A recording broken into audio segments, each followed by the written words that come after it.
will talk about maps and their essential features. And in this topic, we'll discuss about maps, types of maps, main components of a map, other diagrams. Student, firstly, let me ask you a few questions. Suppose that you are just going to your friend's house, okay? But you don't know what is the exact location of your friend's house. Then you ask him to send a sketch, okay? Like that, this is your position. This is block A, where you are standing right now. And there are 4 ways, okay, that moves towards all 4 directions, okay? So you just ask your friends where to move first, okay? There are many ways, okay? So if you want to go on a particular place, you must have an idea how to reach on the place, okay? So you just ask your friend to send a sketch or a map of your house that you can reach there. So this is the uses of map. This is the use of map. Maps are generally used to make plans, like if you want to build a house, okay? So you firstly, before building the house, you must have a plan for your house, plan of your house. where to keep kitchen, where to build bathrooms, washrooms, bedrooms, dining halls, etc. You will just plan on a paper, on a flat paper, and you just give to the mason that you have to just build my house according to this plan, which is made, which is printed on a flat paper. Yes, students, maps are the drawing of earth or a part of it. Maps are the drawing of the earth or a part of it on a flat surface. On a flat surface. Basically, map is a word which is derived from a Latin word which meaning is a painting clause. Map is derived from the Latin word which meaning is a painting clause. Okay? So maps are the flat drawing of the earth or a part of it. Map जो होता है वो किसी place या पूरे अर्थ की drawing होती है एक फ्लैट सरफेस पे। इसके पहले हम लोग ग्लोब के बारे में पढ़ते थे। Globe is a small model of earth and we can see water bodies, oceans and continents on globe. But if we talk about map, we can see various things on map. We can see the larger or the smaller places on maps. And books of map, a book for maps is called atlas. You know that? You always keep in your bag. The person who studies the art and science of map making is called cartographer. उस person को क्या बोलते हैं? जो map बनाते हैं, map के science, map के आर्ट साइंस को पढ़ते हैं, यानी मैप बनाने का जो साइंस स्टडी है, तो मैप बनाने वाले को कार्टोग्राफर बोलते हैं और मैप के साइंस को यानी मैप बनाने की पढ़ाई को कार्टोग्राफी बोलते हैं और मैप बनाने वाले को कार्टोग्राफर बोलते हैं। You know very well. So students, nowadays we have a smart maps. We have also smart maps जो कि कंप्यूटर जनरेटेड डेटा पे आधारित होता है, जो मैकेनिकल भी होता है या फिर डिजिटल फॉर्म में होता है। हम लोग के पास मैप्स आजकल कैसे होते हैं? हमारे मोबाइल में, हमारे कंप्यूटर में, कंप्यूटर जनरेटेड डेटा के थ्रू मैकेनिकली या फिर डिजिटल फॉर्मेट्स में मैप्स होते हैं, जिसे स्मार्ट मैप्स का नाम दिया जाता है। वो मैप जनरली जीआईएस पे काम करते हैं, जियोग्राफिक इंफॉर्मेशन सिस्टम, ठीक है ना? जैसे जीपीएस। जीपीएस का मतलब होता है ग्लोबल पोजीशनिंग सिस्टम। ये इस प्रकार का क्या है, the maps show generated using GIS. वैसे स्मार्ट मैप्स जो जीआईएस के द्वारा बनाए जाते हैं उनको हम क्या बोलते हैं, उनको मतलब वैसे कंप्यूटर जनरेटेड डेटा जिसका मैकेनिकल या फिर डिजिटल फॉर्मेट्स में इस्तेमाल किया जाता है मैप्स बनाने के लिए।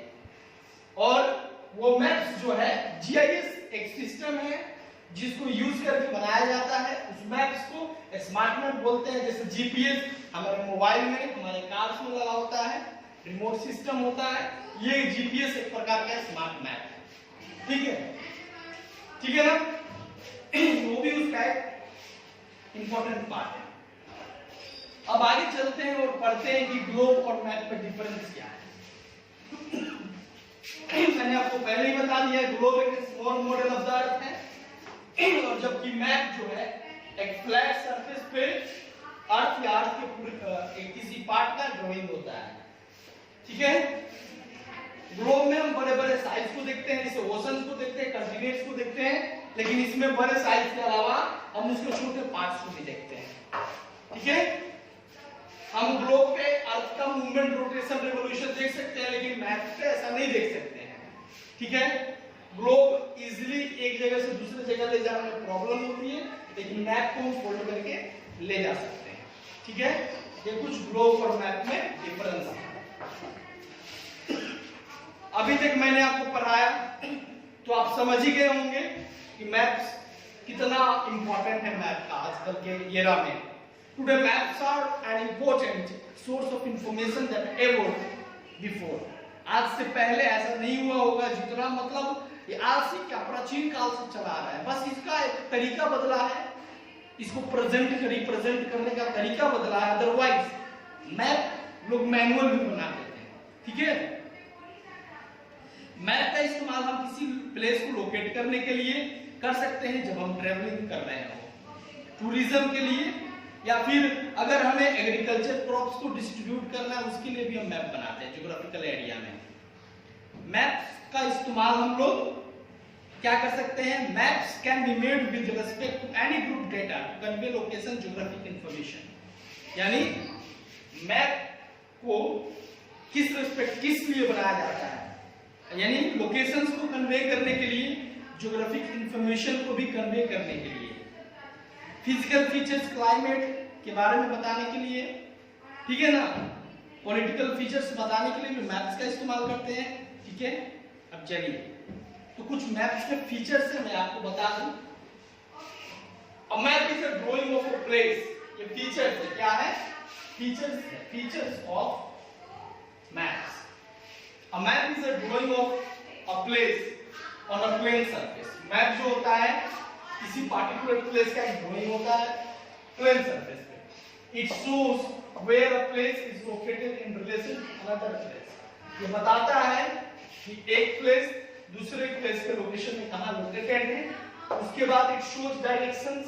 ये डायरेक्शन को भी बताता है, मेरिडियंस, लॉन्गिट्यूड्स, ये सब को बताता है। मैप पे आप देखिएगा वैसे डायरेक्शन रहता है, नॉर्थ, साउथ, ईस्ट, वेस्ट। ये हो गया नॉर्थ वेस्ट, ये नॉर्थ ईस्ट हो गया, ये हो गया साउथ ईस्ट, ये साउथ वेस्ट हो गया। नॉर्थ ईस्ट वेस्ट साउथ को, यानी जो न्यूज है इसको कार्डिनल डायरेक्शन बोलते हैं। कार्डिनल बोलते हैं, क्या बोलते हैं, इसको कार्डिनल डायरेक्शंस बोलते हैं। इसके अलावा ये भी डायरेक्शंस होते हैं,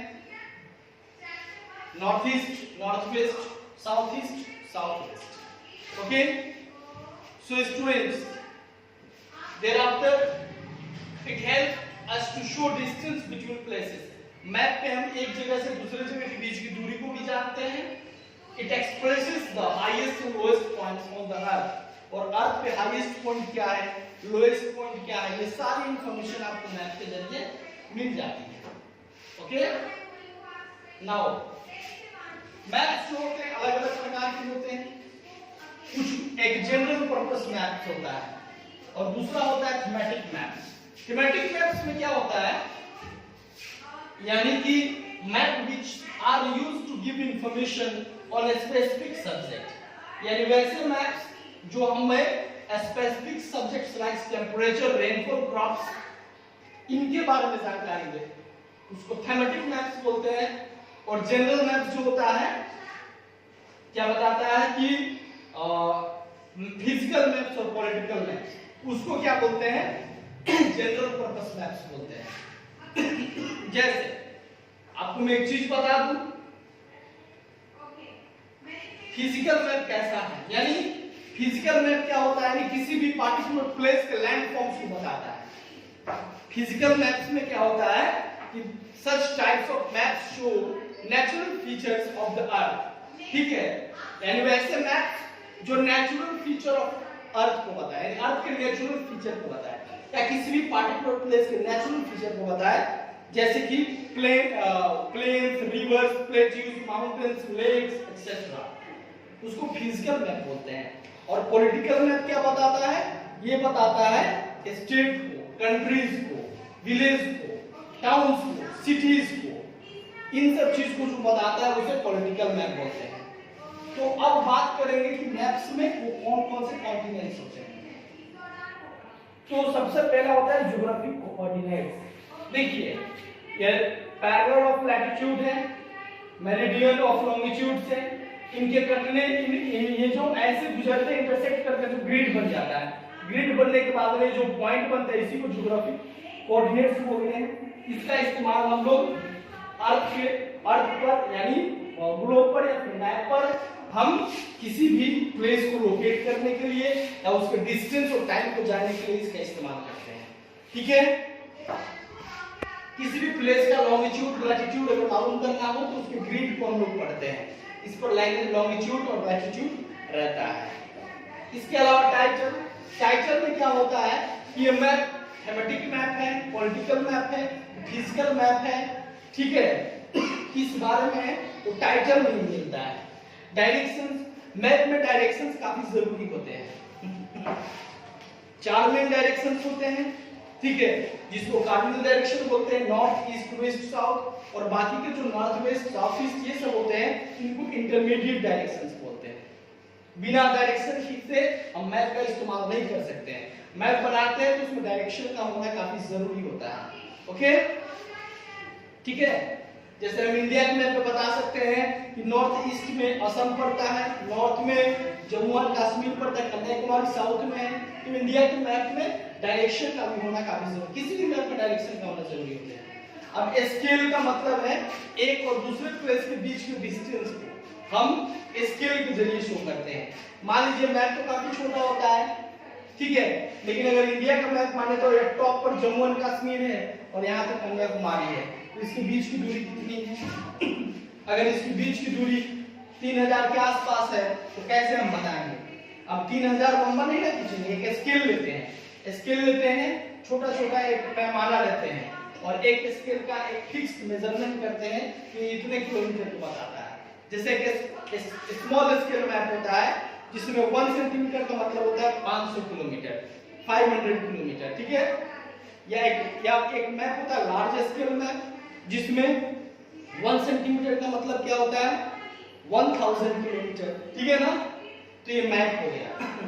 लीजेंड सिंबल्स, अब देखिए जब भी आप मैप्स का इस्तेमाल करते हो तो वहां पे सिंबल्स होता है, क्या होता है, सिंबल्स होते हैं। जैसे कि अब माउंटेन को शो करना है फिजिकल मैप में, माउंटेन कहाँ है तो वहां पे माउंटेन का सिंबल बनाया जाता है। किस चीज का सिंबल बनाया जाता है?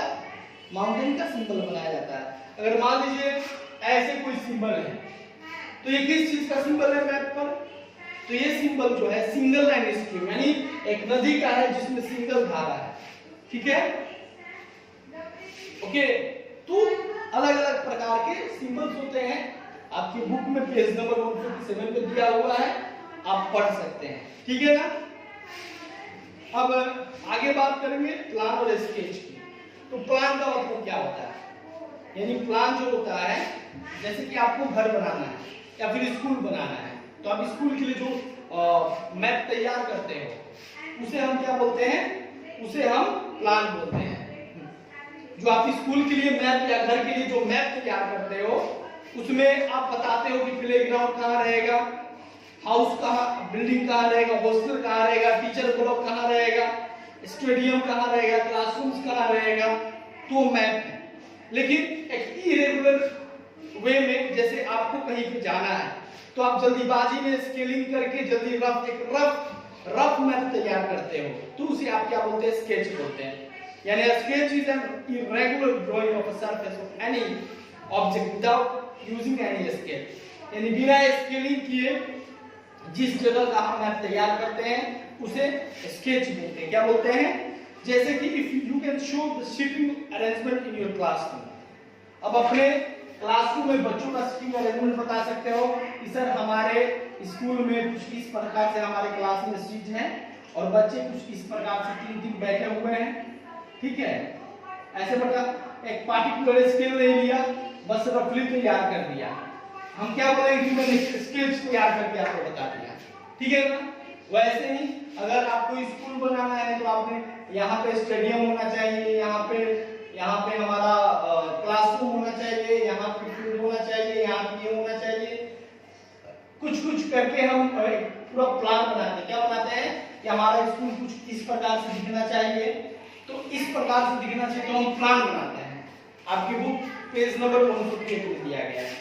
तो प्लान का मतलब क्या होता है और स्केच में क्या डिफरेंस होता है, आप समझ गए, ठीक है। चैप्टर आपका ओवर पर मिलते हैं अगले वीडियो में, जहां पे हम डिस्कस करेंगे अगले चैप्टर को, the 4 limbs of the earth. Thank you very much.